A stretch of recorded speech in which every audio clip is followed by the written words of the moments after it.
In one abandoned town, where no one had lived for a long time, there was an old mansion. It was said to be haunted by the ghost of a woman who committed suicide many years ago.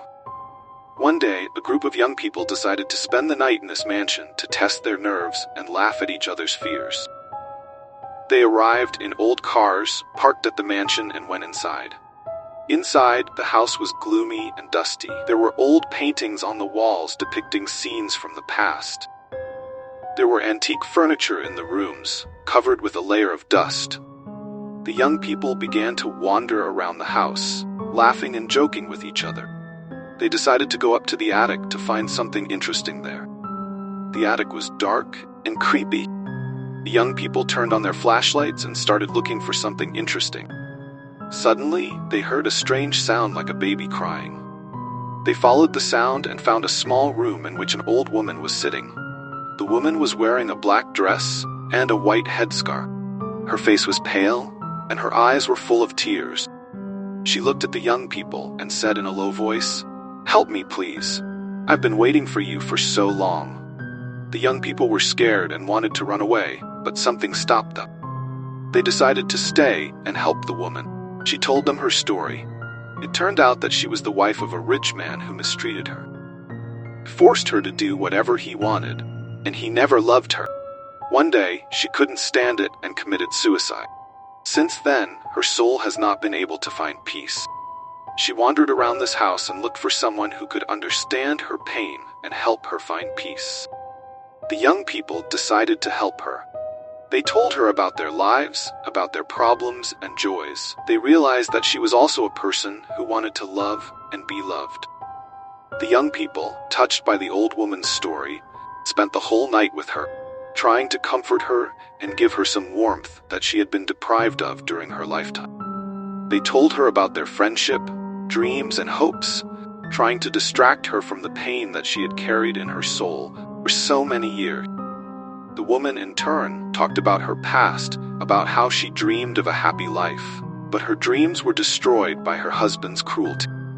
She recalled the moments of her youth, when she still believed in love and happiness, and her face lit up with a faint smile for a moment.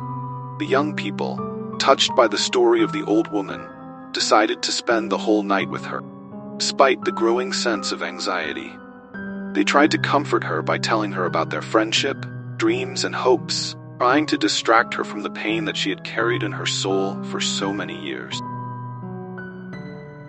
But every hour, the atmosphere in the house became more ominous. Strange things began to happen in the room. The candles went out on their own, floorboards creaked, and the shadows on the walls seemed alive. The woman didn't seem to notice this, continuing to talk about her past. "My husband, he wasn't just cruel, he was a monster." Her voice turned cold and shrill, and her eyes clouded. "He wasn't just bullying me, he conducted his experiments on me. He locked me in the basement, where he tried to summon the dark forces." Suddenly, one of the girls felt a cold touch on her neck, turned around and saw no one. Another noticed the figure of a man with a distorted face flashed in the mirror. The fear grew, and the young people began to realize that the house was saturated with evil. The woman continued, her voice becoming more and more ominous. "He wanted eternal life, but he didn't find it. Instead, he left me here, forever connected to this place. His soul has not found peace, and he continues to wander through these corridors, looking for new victims." At that moment, the ghost of a man appeared from a dark corner of the room, the same one that flashed in the mirror. His face was distorted with hatred and suffering. The young people froze in horror, realizing that this was the same cruel husband. He began to approach, his cold breath filling the room with terror. "You must leave before it's too late," the woman whispered. "He wants to take you away, just like he wants to take me away. But maybe you can leave." The young people rushed to the exit in a panic, but the doors of the mansion slammed shut in front of them. They were trapped, and the shadows on the walls began to move faster, turning into nightmarish figures.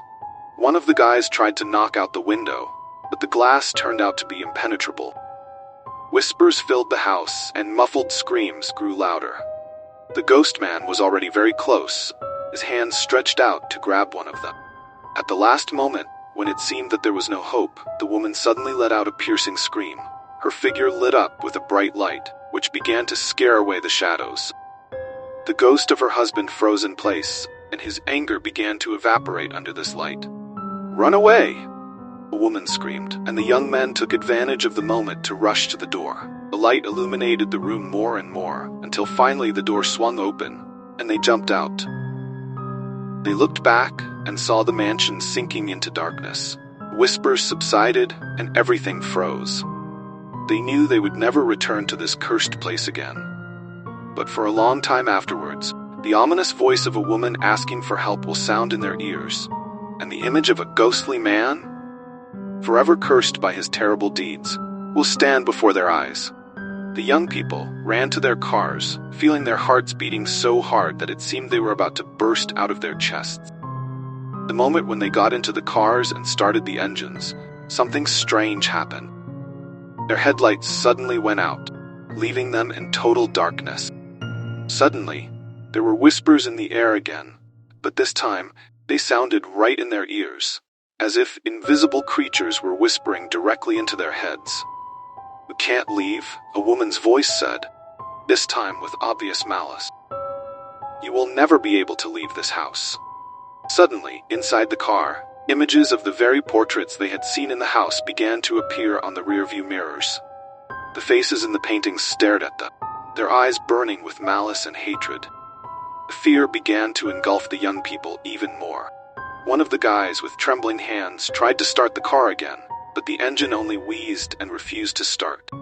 The girls began to panic. They screamed, begged each other to stay calm. Fear had already captured their consciousness.